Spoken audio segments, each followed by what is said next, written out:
شروع اللہ کا نام لے کر جو بڑا مہربان نہایت رحم والا ہے۔ اور جان رکھو کہ جو مال غنیمت تم کفار سے حاصل کرو اس میں سے 5واں حصہ اللہ کا اور اس کے رسول کا اور اہل قرابت اور یتیموں کا اور محتاجوں کا اور مسافروں کا ہے، اگر تم اللہ پر اور اس نصرت پر ایمان رکھتے ہو جو حق و باطل میں فرق کرنے کے دن یعنی جنگ بدر میں جس دن دونوں فوجوں میں مدبھیڑ ہو گئی ہم نے اپنے محبوب بندے محمد صلی اللہ علیہ وآلہ وسلم پر نازل فرمائی، اور اللہ ہر چیز پر قادر ہے۔ جس وقت تم مدینے سے قریب کے ناکے پر تھے اور کافی دور کے ناکے پر اور قافلہ تم سے نیچے اتر گیا تھا، اور اگر تم جنگ کے لیے آپس میں قرارداد کر لیتے تو وقت معین پر جمع ہونے میں تقدیر و تاخیر ہو جاتی، لیکن اللہ کو منظور تھا کہ جو کام ہو کر رہنے والا تھا اسے کر ہی ڈالے، تاکہ جو مرے بصیرت پر یعنی یقین جان کر مرے، اور جو جیتا رہے وہ بھی بصیرت پر یعنی حق پہچان کر جیتا رہے، اور کچھ شک نہیں کہ اللہ سنتا ہے جانتا ہے۔ اسی وقت اللہ نے تمہیں خواب میں کافروں کو تھوڑی تعداد میں دکھایا تھا، اور اگر بہت کر کے دکھاتا تو تم لوگ جیت چھوڑ دیتے اور جو کام درپیش تھا اس میں جھگڑنے لگتے، لیکن اللہ نے تمہیں اس سے بچا لیا، بے شک وہ سینوں کی باتوں سے واقف ہے۔ اور اس وقت جب تم ایک دوسرے کے مقابل ہوئے تو کافروں کو تمہاری نظروں میں تھوڑا کر کے دکھاتا تھا اور تم کو ان کی نگاہوں میں تھوڑا کر کے دکھاتا تھا، تاکہ اللہ کو جو کام کرنا منظور تھا اسے کر ڈالے، اور سب کاموں کا رجوع اللہ ہی کی طرف ہے۔ مومنوں، جب کفار کی کسی جماعت سے تمہارا مقابلہ ہو تو ثابت قدم رہو اور اللہ کو بہت بہت یاد کرو تاکہ مراد حاصل کرو، اور اللہ اور اس کے رسول کے حکم پر چلو اور آپس میں جھگڑا نہ کرنا، کہ ایسا کرو گے تو تم بزدل ہو جاؤ گے اور تمہاری ہوا اکھڑ جائے گی، اور صبر سے کام لو کہ اللہ صبر کرنے والوں کا مددگار ہے۔ اور ان لوگوں جیسے نہ ہونا جو اتراتے ہوئے یعنی حق کا مقابلہ کرنے کے لیے اور لوگوں کو دکھانے کے لیے گھروں سے نکل آئے اور لوگوں کو اللہ کی راہ سے روکتے ہیں، اور جو اعمال یہ کرتے ہیں اللہ ان کا احاطہ کیے ہوئے ہے۔ اور جب شیطان نے ان کے اعمال ان کو آراستہ کر دکھائے اور کہا کہ آج کے دن لوگوں میں سے کوئی تم پر غالب نہ ہوگا اور میں تمہارا رفیق ہوں، لیکن جب دونوں فوجیں ایک دوسرے کے مقابل صف آرا ہوئیں تو پسپا ہو کر چل دیا اور کہنے لگا کہ مجھے تم سے کوئی واسطہ نہیں، میں تو ایسی چیزیں دیکھ رہا ہوں جو تم نہیں دیکھ سکتے، مجھے تو اللہ سے ڈر لگتا ہے اور اللہ سخت عذاب کرنے والا ہے۔ اس وقت منافق اور کافر جن کے دلوں میں بیماری تھی کہتے تھے کہ ان لوگوں کو ان کے دین نے مغرور کر رکھا ہے، اور جو شخص اللہ پر بھروسہ رکھتا ہے تو اللہ غالب ہے، حکمت والا ہے۔ اور کاش تم اس وقت کی کیفیت دیکھو جب فرشتے کافروں کی جانیں نکالتے ہیں کہ ان کے چہروں اور پیٹوں پر مارتے جاتے ہیں اور کہتے ہیں اب آنکھ کے عذاب کا مزہ چکھو، یہ ان اعمال کی سزا ہے جو تمہارے ہاتھوں نے آگے بھیجے ہیں، اور یہ جان رکھو کہ اللہ بندوں پر ظلم نہیں کرتا، جیسا حال فرعونیوں اور ان سے پہلے لوگوں کا ہوا تھا ویسا ہی ان کا ہوا کہ انہوں نے اللہ کی آیتوں سے کفر کیا تو اللہ نے ان کے گناہوں کی سزا میں ان کو پکڑ لیا، بے شک اللہ زبردست ہے، سخت عذاب دینے والا ہے۔ یہ اس لیے کہ جو نعمت اللہ کسی قوم کو دیا کرتا ہے جب تک وہ خود اپنے دلوں کی حالت نہ بدل ڈالیں اللہ اسے نہیں بدلا کرتا، اور اس لیے کہ اللہ سنتا جانتا ہے۔ جیسا حال فرعونیوں اور ان سے پہلے لوگوں کا ہوا تھا ویسا ہی ان کا ہوا، انہوں نے اپنے پروردگار کی آیتوں کو جھٹلایا تو ہم نے ان کو ان کے گناہوں کے سبب ہلاک کر ڈالا اور فرعونیوں کو ڈبو دیا، اور وہ سب ظالم تھے۔ جانداروں میں سب سے بدتر اللہ کے نزدیک وہ لوگ ہیں جو کافر ہیں،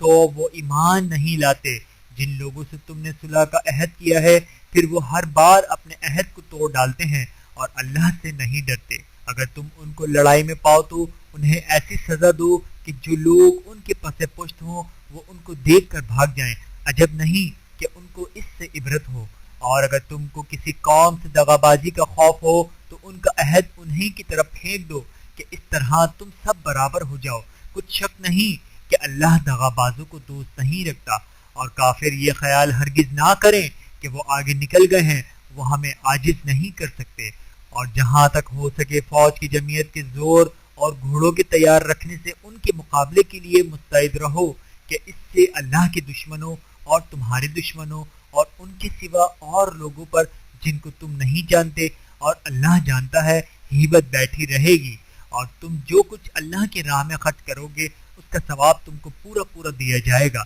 اور تمہارا ذرا نقصان نہ کیا جائے گا۔ اور اگر یہ لوگ صلح کی طرف مائل ہوں تو تم بھی اس کی طرف مائل ہو جاؤ اور اللہ پر بھروسہ رکھو، کچھ شک نہیں کہ وہ سب کچھ سنتا ہے، جانتا ہے۔ اور اگر یہ چاہیں کہ تم کو فریب دے تو اللہ تمہیں کفایت کرے گا، وہی تو ہے جس نے تم کو اپنی مدد سے اور مسلمانوں کی جمعیت سے تقویت بخشی اور ان کے دلوں میں الفت پیدا کر دی، اور اگر تم دنیا بھر کی دولت خرچ کرتے تب بھی ان کے دلوں میں الفت پیدا نہ کر سکتے، مگر اللہ ہی نے ان میں الفت ڈال دی، بے شک وہ زبردست ہے، حکمت والا ہے۔ اے نبی، اللہ تم کو اور مومنوں کو جو تمہارے پیرو ہیں کافی ہے۔ اے نبی، مسلمانوں کو جہاد کی ترغیب دو، اگر تم میں 20 آدمی ثابت قدم رہنے والے ہوں گے تو 200 کافروں پر غالب رہیں گے، اور اگر 100 ایسے ہوں گے تو 1000 پر غالب رہیں گے، اس لیے کہ کافر ایسے لوگ ہیں کہ کچھ بھی سمجھ نہیں رکھتے۔ اب اللہ نے تم پر سے بوجھ ہلکا کر دیا اور معلوم کر لیا کہ ابھی تم میں سے کسی قدر کمزوری ہے، بس اگر تم میں 100 ثابت قدم رہنے والے ہوں گے تو وہ 200 پر غالب رہیں گے، اور اگر 1000 ہوں گے تو اللہ کے حکم سے 2000 پر غالب رہیں گے، اور اللہ ثابت قدم رہنے والوں کا مددگار ہے۔ پیغمبر کو شایع نہیں کہ اس کے قبضے میں قیدی رہیں جب تک کافروں کو قتل کر کے زمین میں کثرت سے خون نہ بہا دیں۔ تم لوگ دنیا کے مال کے طالب ہو اور اللہ آخرت کی بھلائی چاہتا ہے، اور اللہ غالب ہے، حکمت والا ہے۔ اگر اللہ کا حکم پہلے نہ ہو چکا ہوتا تو جو فدیہ تم نے لیا ہے اس کے بدلے تم پر بڑا عذاب نازل ہوتا۔ اب جو مال غنیمت تمہیں ملا ہے اسے کھاؤ کہ وہ تمہارے لیے حلال طیب ہے، اور اللہ سے ڈرتے رہو، بے شک اللہ بخشنے والا ہے، مہربان ہے۔ اے پیغمبر، جو قیدی تمہارے قبضے میں یعنی گرفتار ہیں ان سے کہہ دو کہ اگر اللہ تمہارے دلوں میں نیکی معلوم کرے گا تو جو مال تم سے چھن گیا ہے اس سے بہتر تمہیں عنایت فرمائے گا اور تمہارے گناہ بھی معاف کر دے گا، اور اللہ بخشنے والا ہے، مہربان ہے۔ اور اگر یہ لوگ تم سے دغا کرنا چاہیں گے تو یہ پہلے ہی اللہ سے دغا کر چکے ہیں، تو اس نے ان کو تمہارے قبضے میں کر دیا، اور اللہ دانا ہے، حکمت والا ہے۔ جو لوگ ایمان لائے اور جنہوں نے ہجرت کی اور اللہ کی راہ میں اپنے مال اور جان سے لڑے، وہ اور جنہوں نے ہجرت کرنے والوں کو جگہ دی اور ان کی مدد کی، وہ آپس میں ایک دوسرے کے رفیق ہیں۔ اور جو لوگ ایمان تو لے آئے لیکن ہجرت نہیں کی، تو جب تک وہ ہجرت نہ کریں تم کو ان کی رفاقت سے کچھ سروکار نہیں، اور اگر وہ تم سے دین کے معاملات میں مدد طلب کریں تو تم کو مدد کرنی لازم ہے، مگر ان لوگوں کے مقابلے میں کہ تم میں اور ان میں صلح کا عہد ہو مدد نہیں کرنی چاہیے، اور اللہ تمہارے سب کاموں کو دیکھ رہا ہے۔ اور جو لوگ کافر ہیں وہ بھی ایک دوسرے کے رفیق ہیں، تو مومنوں، اگر تم یہ کام نہ کرو گے تو ملک میں فتنہ برپا ہو جائے گا اور بڑا فساد مچے گا۔ اور جو لوگ ایمان لائے اور وطن سے ہجرت کر گئے اور اللہ کی راہ میں جہاد کرتے رہے، اور جنہوں نے ہجرت کرنے والوں کو جگہ دی اور ان کی مدد کی، یہی لوگ سچے مسلمان ہیں، ان کے لیے اللہ کے ہاں بخشش اور عزت کی روزی ہے۔ اور جو لوگ بعد میں ایمان لائے اور وطن سے ہجرت کر گئے اور تمہارے ساتھ ہو کر جہاد کرتے رہے، وہ بھی تم ہی میں سے ہیں، اور رشتہ دار اللہ کے حکم کی روح سے ایک دوسرے کے زیادہ حقدار ہیں، کچھ شک نہیں کہ اللہ ہر چیز سے واقف ہے۔ اس صورت کی شروع میں بسم اللہ نہیں لکھی گئی، اس کے مختلف اسباب بیان کیے گئے ہیں۔ اے اہل اسلام، اب اللہ اور اس کے رسول کی طرف سے ان مشرکوں سے جن سے تم نے عہد کر رکھا تھا بیزاری اور جنگ کی تیاری کرو۔ تو مشرکو، تم زمین میں 4 مہینے چل پھر لو اور جان رکھو کہ تم اللہ کو عاجز نہ کر سکو گے، اور یہ بھی کہ اللہ کافروں کو رسوا کرنے والا ہے۔ اور حج اکبر کے دن اللہ اور اس کے رسول کی طرف سے لوگوں کو آگاہ کیا جاتا ہے کہ اللہ مشرکوں سے بیزار ہے، اور اس کا رسول بھی۔ اب اگر تم توبہ کر لو تو تمہارے حق میں بہتر ہے، اور اگر نہ مانو تو جان رکھو کہ تم اللہ کو ہرا نہیں سکو گے۔ اور اے پیغمبر، کافروں کو دکھ دینے والے عذاب کی خبر سنا دو۔ البتہ جن مشرکوں کے ساتھ تم نے عہد کیا ہو اور انہوں نے تمہارا کسی طرح کا قصور نہ کیا ہو اور نہ تمہارے مقابلے میں کسی کی مدد کی ہو، تو جس مدت تک ان کے ساتھ عہد کیا ہو اسے پورا کرو کہ اللہ پرہیزگاروں کو دوست رکھتا ہے۔ بس جب عزت کے مہینے گزر جائیں تو مشرکوں کو جہاں پاؤ قتل کر دو اور ان کو پکڑ لو اور گھیر لو اور ہر گھات کی جگہ ان کی طاق میں بیٹھے رہو۔ پھر اگر وہ توبہ کر لیں اور نماز قائم کرنے اور زکوٰۃ دینے لگیں تو ان کا رستہ چھوڑ دو، بے شک اللہ بخشنے والا ہے، مہربان ہے۔ اور اگر کوئی مشرک تم سے پناہ کا خواستگار ہو تو اس کو پناہ دے دو یہاں تک کہ وہ کلام اللہ کو سننے لگے، پھر اس کو امن کی جگہ واپس پہنچا دو، اس لیے کہ یہ بے خبر لوگ ہیں۔ بھلا مشرکوں کے لیے جنہوں نے عہد توڑ ڈالا، اللہ اور اس کے رسول کے نزدیک عہد کیسے قائم رہ سکتا ہے؟ ہاں، جن لوگوں کے ساتھ تم نے مسجد حرام یعنی خانہ کعبہ کے نزدیک عہد کیا ہے، اگر وہ اپنے عہد پر قائم رہیں تو تم بھی اپنے قول و قرار پر قائم رہو، بے شک اللہ پرہیزگاروں کو دوست رکھتا ہے۔ بھلا ان سے عہد کیوں کر پورا کیا جائے جب ان کا یہ حال ہے کہ اگر تم پر غلبہ پالیں تو نہ قرابت کا لحاظ کریں نہ عہد کا۔ یہ منہ سے تو تمہیں خوش کر دیتے ہیں لیکن ان کے دل ان باتوں کو قبول نہیں کرتے اور ان میں اکثر نافرمان ہیں۔ یہ اللہ کی آیتوں کے عوض تھوڑا سا فائدہ حاصل کرتے اور لوگوں کو اللہ کے رستے سے روکتے ہیں۔ کچھ شک نہیں کہ جو کام یہ کرتے ہیں برے ہیں۔ یہ لوگ کسی مومن کے حق میں نہ تو رشتہ داری کا پاس کرتے ہیں نہ عہد کا، اور یہ حد سے تجاوز کرنے والے ہیں۔ اب اگر یہ توبہ کر لیں اور نماز پڑھنے اور زکوٰۃ دینے لگیں تو دین میں تمہارے بھائی ہیں، اور سمجھنے والے لوگوں کے لیے ہم اپنی آیتیں کھول کھول کر بیان کرتے ہیں۔ اور اگر عہد کرنے کے بعد اپنی قسموں کو توڑ ڈالیں اور تمہارے دین میں طعنہ زنی کرنے لگیں تو ان کفر کے پیشواؤں سے جنگ کرو، ان کی قسموں کا کچھ اعتبار نہیں ہے، عجب نہیں کہ اپنی حرکات سے باز آ جائیں۔ بھلا تم ایسے لوگوں سے کیوں نہ لڑو جنہوں نے اپنی قسموں کو توڑ ڈالا اور پیغمبر کو وطن سے نکالنے کا ارادہ کر لیا اور انہوں نے تم سے عہد شکنی کی ابتدا کی؟ کیا تم ایسے لوگوں سے ڈرتے ہو؟ سو ڈرنے کے لائق تو اللہ ہے اگر تم ایمان والے ہو۔ ان سے خوب لڑو، اللہ ان کو تمہارے ہاتھوں سے عذاب میں ڈالے گا اور انہیں رسوا کرے گا اور تم کو ان پر غلبہ دے گا، اور مومن لوگوں کے سینوں کو شفا بخشے گا اور ان کے دلوں سے غصہ دور کرے گا، اور اللہ جس پر چاہے گا توجہ فرمائے گا، اور اللہ سب کچھ جانتا ہے، حکمت والا ہے۔ کیا تم لوگ یہ خیال کرتے ہو کہ بے آزمائی چھوڑ دیے جاؤ گے؟ اور ابھی تو اللہ نے تم میں سے ایسے لوگوں کو پرکھا ہی نہیں جنہوں نے جہاد کیا، اور اللہ اور اس کے رسول اور مومنوں کے سوا کسی کو دلی دوست نہیں بنایا، اور اللہ تمہارے سب کاموں سے واقف ہے۔ مشرکوں کا کام نہیں کہ اللہ کی مسجدوں کو آباد کریں جبکہ وہ اپنے آپ پر کفر کی گواہی دے رہے ہوں۔ ان لوگوں کے سب اعمال بیکار ہیں اور وہ ہمیشہ دوزخ میں رہیں گے۔ اللہ کی مسجدوں کو تو وہ لوگ آباد کرتے ہیں جو اللہ اور روز قیامت پر ایمان لاتے اور نماز پڑھتے اور زکوٰۃ دیتے ہیں اور اللہ کے سوا کسی سے نہیں ڈرتے۔ یہی لوگ امید ہے کہ ہدایت یافتہ لوگوں میں سے ہوں۔ کیا تم نے حاجیوں کو پانی پلانا اور مسجد حرام یعنی خانہ کعبہ کو آباد کرنا اس شخص کے اعمال جیسا خیال کیا ہے جو اللہ اور روز آخر پر ایمان رکھتا ہے اور اللہ کی راہ میں جہاد کرتا ہے؟ یہ لوگ اللہ کے نزدیک برابر نہیں ہیں اور اللہ ظالم لوگوں کو ہدایت نہیں دیا کرتا۔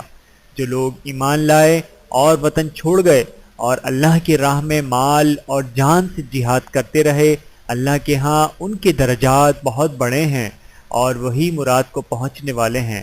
ان کا پروردگار ان کو اپنی رحمت کی اور خوشنودی کی اور بہشتوں کی خوشخبری دیتا ہے جن میں ان کے لیے ابدی نعمت ہے، اور وہ ان میں ہمیشہ ہمیشہ رہیں گے۔ کچھ شک نہیں کہ اللہ کے ہاں بڑا صلہ تیار ہے۔ اے اہل ایمان، اگر تمہارے ماں باپ اور بہن بھائی ایمان کے مقابل کفر کو پسند کریں تو ان سے دوستی نہ رکھو، اور جو ان سے دوستی رکھیں گے وہ ظالم ہیں۔ کہہ دو کہ اگر تمہارے باپ اور بیٹے اور بھائی اور بیویاں اور خاندان والے اور مال جو تم کماتے ہو، اور تجارت جس میں مندی سے ڈرتے ہو، اور مکانات جن کو پسند کرتے ہو، اللہ اور اس کے رسول سے اور اللہ کی راہ میں جہاد کرنے سے تمہیں زیادہ عزیز ہوں، تو ٹھہرے رہو یہاں تک کہ اللہ اپنا حکم یعنی عذاب بھیجے، اور اللہ نافرمان لوگوں کو ہدایت نہیں دیا کرتا۔ اللہ نے بہت سے موقعوں پر تم کو مدد دی ہے، اور جنگ حنین کے دن جب کہ تم کو اپنی جماعت کی کثرت پر غرہ تھا تو وہ تمہارے کچھ بھی کام نہ آئی، اور زمین باوجود اپنی فراخی کے تم پر تنگ ہو گئی، پھر تم پیٹھ پھیر گئے۔ پھر اللہ نے اپنے پیغمبر پر اور مومنوں پر اپنی طرف سے تسکین نازل فرمائی، اور تمہاری مدد کو فرشتوں کے لشکر جو تمہیں نظر نہیں آتے تھے آسمان سے اتارے، اور کافروں کو عذاب دیا، اور کفر کرنے والوں کی یہی سزا ہے۔ پھر اللہ اس کے بعد جس پر چاہے مہربانی سے توجہ فرمائے، اور اللہ بخشنے والا ہے، مہربان ہے۔ مومنوں، مشرک تو پلید ہیں، تو اس برس کے بعد وہ مسجد حرام خانہ کعبہ کے پاس نہ جانے پائیں، اور اگر تم کو مفلسی کا خوف ہو تو اللہ چاہے گا تو تم کو اپنے فضل سے غنی کر دے گا، بے شک اللہ سب کچھ جانتا ہے، حکمت والا ہے۔ جو لوگ اہل کتاب میں سے اللہ پر ایمان نہیں لاتے اور نہ روز آخر پر یقین رکھتے ہیں، اور نہ ان چیزوں کو حرام سمجھتے ہیں جو اللہ اور اس کے رسول نے حرام کی ہیں، اور نہ دین حق کو قبول کرتے ہیں، ان سے جنگ کرو یہاں تک کہ ذلیل ہو کر اپنے ہاتھ سے جزیہ دینے لگیں۔ اور یہود کہتے ہیں کہ عزیر اللہ کے بیٹے ہیں، اور عیسائی کہتے ہیں کہ مسیح اللہ کے بیٹے ہیں۔ یہ ان کے منہ کی باتیں ہیں، پہلے کافر بھی اسی طرح کی باتیں کہا کرتے تھے، یہ بھی انہی کی ریس کرنے لگے ہیں۔ اللہ ان کو ہلاک کرے، یہ کہاں بہکے پھرتے ہیں۔ انہوں نے اپنے علماء اور مشائخ اور مسیح ابن مریم کو اللہ کے سوا معبود بنا لیا، حالانکہ ان کو یہ حکم دیا گیا تھا کہ معبود واحد کے سوا کسی کی عبادت نہ کریں، اس کے سوا کوئی معبود نہیں، اور وہ ان لوگوں کے شریک مقرر کرنے سے پاک ہے۔ یہ چاہتے ہیں کہ اللہ کے نور کو اپنے منہ سے پھونک مار کر بجھا دیں، اور اللہ اپنے نور کو پورا کیے بغیر رہنے کا نہیں، اگرچہ کافروں کو برا ہی لگے۔ وہی تو ہے جس نے اپنے پیغمبر کو ہدایت اور دین حق دے کر بھیجا تاکہ اس دین کو دنیا کے تمام دینوں پر غالب کرے، اگرچہ کافر ناخوش ہی ہوں۔ مومنوں، اہل کتاب کے بہت سے عالم اور مشائخ لوگوں کا مال ناحق کھاتے اور ان کو اللہ کی راہ سے روکتے ہیں، اور جو لوگ سونا اور چاندی جمع کرتے ہیں اور اس کو اللہ کے راستے میں خرچ نہیں کرتے، ان کو اس دن کے عذاب علیم کی خبر سنا دو، جس دن وہ مال دوزخ کی آگ میں خوب گرم کیا جائے گا۔ پھر اس سے ان بخیلوں کی پیشانیاں اور پہلو اور پیٹھیں داغے جائیں گی، اور کہا جائے گا کہ یہ وہی ہے جو تم نے اپنے لیے جمع کیا تھا، تو جو تم جمع کرتے تھے اب اس کا مزہ چکھو۔ اللہ کے نزدیک مہینے گنتی میں 12 ہیں، اس روز سے کہ اس نے آسمانوں اور زمین کو پیدا کیا۔ اللہ کی کتاب میں سال کے 12 مہینے لکھے ہوئے ہیں، ان میں سے 4 مہینے ادب کے ہیں، یہی دین کا سیدھا راستہ ہے۔ تو ان مہینوں میں قتال ناحق سے اپنے آپ پر ظلم نہ کرنا، اور تم سب کے سب مشرکوں سے لڑو جیسے وہ سب کے سب تم سے لڑتے ہیں، اور جان رکھو کہ اللہ پرہیزگاروں کے ساتھ ہے۔ ادب کے کسی مہینے کو ہٹا کر آگے پیچھے کر دینا کفر میں بڑھ جانا ہے، اس سے کافر گمراہی میں پڑے رہتے ہیں۔ ایک سال تو اس کو حلال سمجھ لیتے ہیں اور دوسرے سال حرام، تاکہ ادب کے مہینوں کی جو اللہ نے مقرر کیے ہیں گنتی پوری کر لیں، اور جو اللہ نے منع کیا ہے اس کو جائز کر لیں۔ ان کے برے اعمال ان کو بھلے دکھائی دیتے ہیں، اور اللہ کافر لوگوں کو ہدایت نہیں دیا کرتا۔ مومنوں، تمہیں کیا ہوا ہے کہ جب تم سے کہا جاتا ہے کہ اللہ کی راہ میں جہاد کے لیے نکلو تو تم زمین سے چپکے جاتے ہو، یعنی گھروں سے نکلنا نہیں چاہتے؟ کیا تم آخرت کی نعمتوں کو چھوڑ کر دنیا کی زندگی پر خوش ہو بیٹھے ہو؟ سو دنیا کی زندگی کے فائدے تو آخرت کے مقابل بہت ہی کم ہیں۔ اگر تم نہ نکلو گے تو اللہ تم کو بڑی تکلیف کا عذاب دے گا، اور تمہاری جگہ اور لوگ پیدا کر دے گا، اور تم اس کو کچھ نقصان نہ پہنچا سکو گے، اور اللہ ہر چیز پر قدرت رکھتا ہے۔ اگر تم پیغمبر کی مدد نہ کرو گے تو اللہ ان کا مددگار ہے۔ وہ وقت تم کو یاد ہوگا جب ان کو کافروں نے گھر سے نکال دیا، اس وقت 2 ہی شخص تھے، جن میں ایک ابو بکر تھے اور دوسرے ہمارے پیغمبر صلی اللہ علیہ وآلہ وسلم۔ جب وہ دونوں غار سور میں تھے، اس وقت پیغمبر اپنے رفیق کو تسلی دیتے تھے کہ غم نہ کرو، اللہ ہمارے ساتھ ہے۔ تو اللہ نے ان پر تسکین نازل فرمائی اور ان کو ایسے لشکروں سے مدد دی جو تم کو نظر نہیں آتے تھے، اور کافروں کی بات کو پست کر دیا، اور بات تو اللہ ہی کی بلند ہے، اور اللہ زبردست ہے، حکمت والا ہے۔ تم ہتھیار تھوڑے رکھتے ہو یا بہت، گھروں سے نکل آؤ اور اللہ کے راستے میں مال اور جان سے جہاد کرو، یہی تمہارے حق میں بہتر ہے، بشرطے کہ سمجھو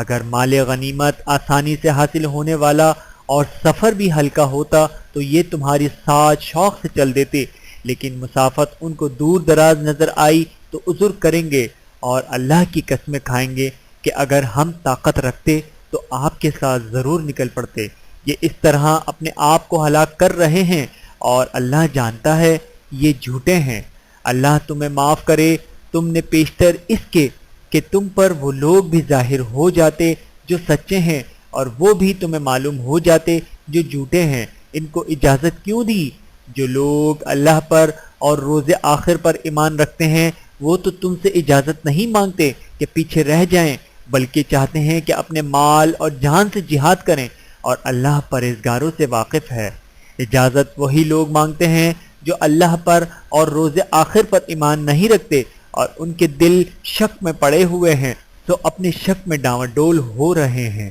اور اگر وہ نکلنے کا ارادہ کرتے تو اس کے لیے سامان تیار کرتے، لیکن اللہ نے ان کا اٹھنا اور نکلنا پسند ہی نہ کیا تو ان کو ہلنے جلنے ہی نہ دیا، اور ان سے کہہ دیا گیا کہ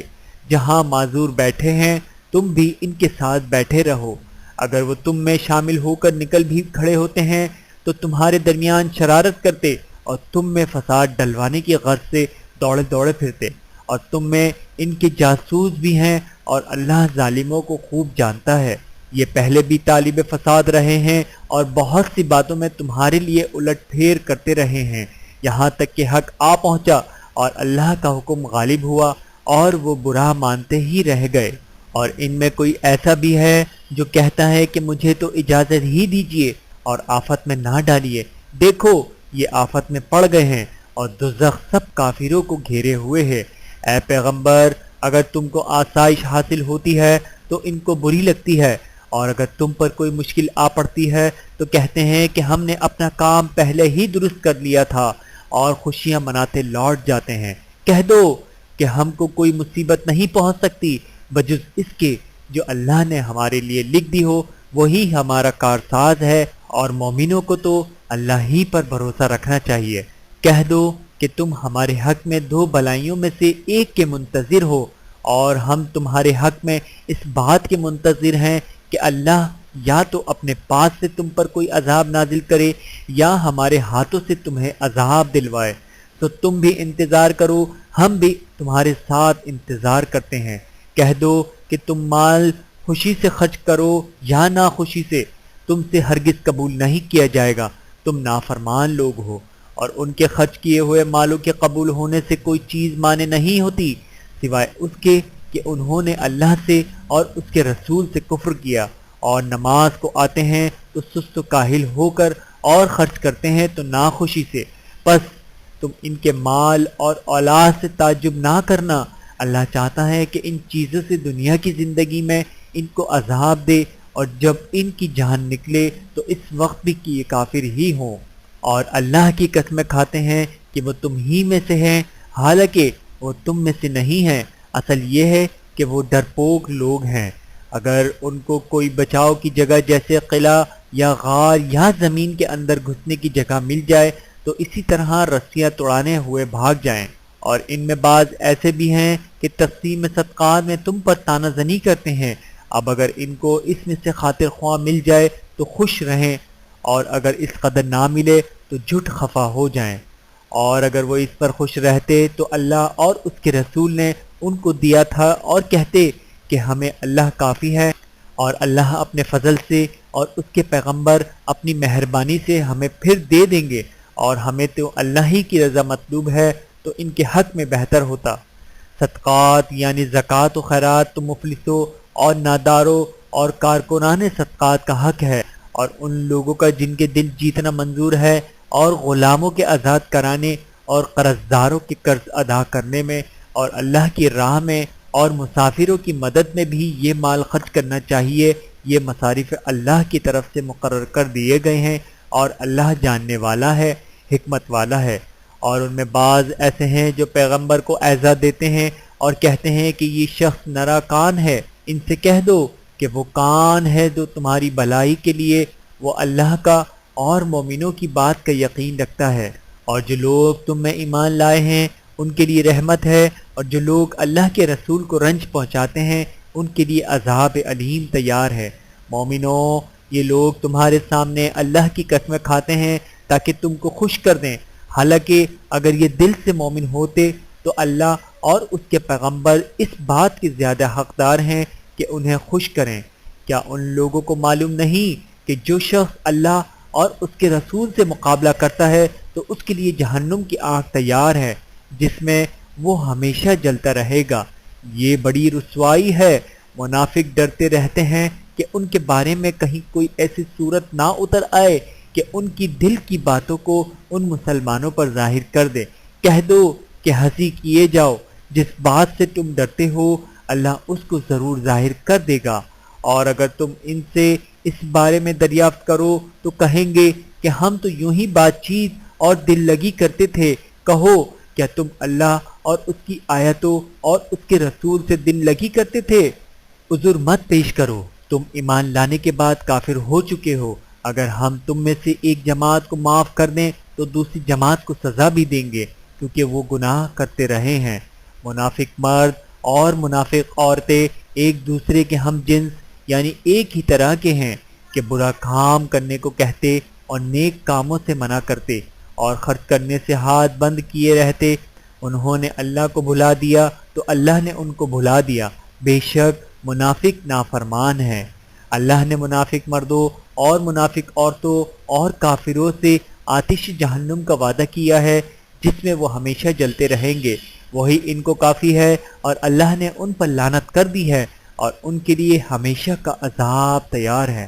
تم منافق لوگ ان لوگوں کی طرح ہو جو تم سے پہلے ہو چکے ہیں، وہ تم سے زیادہ طاقتور اور مال و اولاد میں کہیں زیادہ تھے تو وہ اپنے حصے سے فائدہ اٹھا چکے۔ سو جس طرح تم سے پہلے لوگ اپنے حصے سے فائدہ اٹھا چکے ہیں، اسی طرح تم نے اپنے حصے سے فائدہ اٹھا لیا، اور جس طرح وہ باطل میں ڈوبے رہے اسی طرح تم باطل میں ڈوبے رہے۔ یہ وہ لوگ ہیں جن کے اعمال دنیا اور آخرت میں ضائع ہو گئے اور یہی نقصان اٹھانے والے ہیں۔ کیا ان کو ان لوگوں کے حالات کی خبر نہیں پہنچی جو ان سے پہلے تھے، یعنی نوح اور عاد اور ثمود کی قوم اور ابراہیم کی قوم اور مدین والے اور الٹی ہوئی بستیوں والے؟ ان کے پاس پیغمبر نشانیاں لے کر آئے، اور اللہ تو ایسا نہ تھا کہ ان پر ظلم کرتا، لیکن وہی اپنے آپ پر ظلم کرتے تھے۔ اور مومن مرد اور مومن عورتیں ایک دوسرے کے دوست ہیں کہ اچھے کام کرنے کو کہتے اور بری باتوں سے منع کرتے، اور نماز پڑھتے اور زکوٰۃ دیتے اور اللہ اور اس کے پیغمبر کی اطاعت کرتے ہیں۔ یہی لوگ ہیں جن پر اللہ رحم کرے گا، بے شک اللہ غالب ہے، حکمت والا ہے۔ اللہ نے مومن مردوں اور مومن عورتوں سے بہشتوں کا وعدہ کیا ہے جن کے نیچے نہریں بہہ رہی ہیں، وہ ان میں ہمیشہ رہیں گے، اور اپنی بہشتوں میں نفیس مکانات کا وعدہ کیا ہے، اور اللہ کی رضامندی تو سب سے بڑھ کر نعمت ہے، یہی بڑی کامیابی ہے۔ اے پیغمبر، کافروں اور منافقوں سے جہاد کرو اور ان پر سختی کرو، اور ان کا ٹھکانہ دوزخ ہے اور وہ بری جگہ ہے۔ یہ اللہ کی قسمیں کھاتے ہیں کہ انہوں نے تو کچھ نہیں کہا، حالانکہ انہوں نے کفر کا کلمہ کہا ہے اور یہ اسلام لانے کے بعد کافر ہو گئے ہیں، اور ایسی بات کا قصد کر چکے ہیں جس پر قدرت نہیں پا سکے۔ اور انہوں نے مسلمانوں میں عیب ہی کون سا دیکھا ہے سوائے اس کے کہ اللہ نے اپنے فضل سے اور اس کے پیغمبر نے اپنی مہربانی سے ان کو دولت مند کر دیا ہے۔ تو اگر یہ لوگ توبہ کر لیں تو ان کے حق میں بہتر ہوگا، اور اگر منہ پھیر دیں تو اللہ ان کو دنیا اور آخرت میں دکھ دینے والا عذاب دے گا، اور زمین میں ان کا کوئی دوست اور مددگار نہ ہوگا۔ اور ان میں بعض ایسے ہیں جنہوں نے اللہ سے عہد کیا تھا کہ اگر وہ ہم کو اپنی مہربانی سے مال عطا فرمائے گا تو ہم ضرور خیرات کیا کریں گے اور نیکوکاروں میں ہو جائیں گے۔ لیکن جب اللہ نے ان کو اپنے فضل سے مال دیا تو اس میں بخل کرنے لگے اور اپنے عہد سے روگردانی کر کے پھر بیٹھے۔ تو اللہ نے اس کا انجام یہ کیا کہ اس روز تک کے لیے جس میں یہ اللہ کے روبرو حاضر ہوں گے ان کے دلوں میں نفاق ڈال دیا، اس لیے کہ انہوں نے اللہ سے جو وعدہ کیا تھا اس کے خلاف کیا، اور اس لیے کہ یہ جھوٹ بولتے تھے۔ کیا ان کو معلوم نہیں کہ اللہ ان کے بھیدوں اور مشوروں تک سے واقف ہے، اور یہ کہ اللہ غیب کی باتیں جاننے والا ہے۔ جو مسلمان دل کھول کر خیرات کرتے ہیں اور جو بیچارے غریب صرف اتنا ہی کما سکتے ہیں جتنی مزدوری کرتے اور تھوڑی سی کمائی میں سے بھی خرچ کرتے ہیں، ان پر جو منافق تان کرتے اور ہنستے ہیں، اللہ ان پر ہنستا ہے اور ان کے لیے تکلیف دینے والا عذاب تیار ہے۔ تم ان کے لیے بخشش مانگو یا نہ مانگو برابر ہے، اگر ان کے لیے 70 دفعہ بھی بخشش مانگو گے تو بھی اللہ ان کو نہیں بخشے گا، یہ اس لیے کہ انہوں نے اللہ اور اس کے رسول سے کفر کیا، اور اللہ نافرمان لوگوں کو ہدایت نہیں دیتا۔ جو لوگ غزوہ تبوک میں پیچھے رہ گئے وہ اللہ کے پیغمبر کی مرضی کے برخلاف بیٹھ رہنے سے خوش ہوئے اور اس بات کو ناپسند کیا کہ اللہ کی راہ میں اپنے مال اور جان سے جہاد کریں، اور دوسروں سے بھی کہنے لگے کہ گرمی میں مت نکلنا، ان سے کہہ دو کہ دوزخ کی آگ اس سے کہیں زیادہ گرم ہے، کاش یہ اس بات کو سمجھتے۔ یہ دنیا میں تھوڑا سا ہنس لیں اور آخرت میں ان کو ان کے اعمال کے بدلے جو یہ کرتے رہے ہیں بہت سا رونا ہوگا۔ پھر اگر اللہ تم کو ان میں سے کسی گروہ کی طرف لے جائے اور وہ تم سے نکلنے کی اجازت طلب کریں تو کہہ دینا کہ تم میرے ساتھ ہرگز نہیں نکلو گے اور نہ میرے ساتھ مددگار ہو کر دشمن سے جنگ کرو گے۔ تم پہلی دفعہ بیٹھ رہنے سے خوش ہوئے تو اب بھی پیچھے رہنے والوں کے ساتھ بیٹھے رہو، اور اے پیغمبر ان میں سے کوئی مر جائے تو کبھی اس کے جنازے پر نماز نہ پڑھنا اور نہ اس کی قبر پر جا کر کھڑے ہونا، یہ اللہ اور اس کے رسول کے ساتھ کفر کرتے رہے اور مرے بھی تو نافرمان ہی مرے۔ اور ان کے مال اور اولاد سے تعجب نہ کرنا، ان چیزوں سے اللہ یہ چاہتا ہے کہ ان کو دنیا میں عذاب کرے، اور جب ان کی جان نکلے تو اس وقت بھی یہ کافر ہی ہوں، اور جب کوئی صورت نازل ہوتی ہے کہ اللہ پر ایمان لاؤ اور اس کے رسول کے ساتھ ہو کر جہاد کرو، تو جو ان میں دولت مند ہیں وہ تم سے اجازت طلب کرتے ہیں اور کہتے ہیں کہ ہمیں تو رہنے ہی دیجیے کہ ہم بیٹھ رہنے والوں کے ساتھ ہو جائیں۔ یہ اس بات سے خوش ہیں کہ عورتوں کے ساتھ جو پیچھے رہ جاتی ہیں گھروں میں بیٹھ رہیں، ان کے دلوں پر مہر لگا دی گئی ہے، تو یہ سمجھتے ہی نہیں۔ لیکن پیغمبر اور جو لوگ ان کے ساتھ ایمان لائے سب اپنے مال اور جان سے لڑے، انہی لوگوں کے لیے بھلائیاں ہیں اور یہی مراد پانے والے ہیں۔ اللہ نے ان کے لیے باغات تیار کر رکھے ہیں جن کے نیچے نہریں بہہ رہی ہیں، ہمیشہ ان میں رہیں گے، یہی بڑی کامیابی ہے۔ اور صحرا نشینوں میں سے بھی کچھ لوگ عذر کرتے ہوئے تمہارے پاس آئیں کہ ان کو بھی اجازت دی جائے، اور جنہوں نے اللہ اور اس کے رسول سے جھوٹ بولا وہ گھر میں بیٹھ رہے، تو جو لوگ ان میں سے کافر ہوئے ہیں ان کو دکھ دینے والا عذاب پہنچے گا۔ نہ تو ضعیفوں پر کچھ گناہ ہے، نہ بیماروں پر، اور نہ ان پر جن کے پاس خرچ موجود نہیں کہ شریک جہاد ہوں، یعنی جب کہ اللہ اور اس کے رسول سے مخلص ہوں۔ نیکوکاروں پر کسی طرح کا الزام نہیں ہے، اور اللہ بخشنے والا ہے، مہربان ہے۔ اور نہ ان بے سر و سامان لوگوں پر الزام ہے کہ جو تمہارے پاس آئے کہ ان کو سواری دو، اور تم نے کہا کہ میرے پاس کوئی ایسی چیز نہیں کہ جس پر تم کو سوار کر دوں، تو وہ لوٹ گئے، اور اس غم سے کہ ان کے پاس خرچ موجود نہ تھا ان کی آنکھوں سے آنسو بہہ رہے تھے۔ الزام تو ان لوگوں پر ہے جو دولت مند ہیں اور پھر تم سے اجازت طلب کرتے ہیں، یعنی اس بات سے خوش ہیں کہ عورتوں کے ساتھ جو پیچھے رہ جاتی ہیں گھروں میں بیٹھ رہے ہیں، اللہ نے ان کے دلوں پر مہر کر دی ہے، بس وہ سمجھتے ہی نہیں۔ صدق اللہ العلی العظیم۔ ویڈیو دیکھنے کا بہت شکریہ۔ مزید ویڈیوز دیکھنے کے لیے ہمارے چینل کو سبسکرائب کریں۔ اگر ویڈیو پسند آئے تو لائک کریں، اچھی بات کو دوسروں تک پہنچانا صدقہ جاریہ ہے۔ جزاکم اللہ خیرا کثیرا۔ اپنا اور اپنے پیاروں کا بہت زیادہ خیال رکھیے گا اور مجھے دعاؤں میں یاد رکھیے گا۔ Take care. اللہ حافظ۔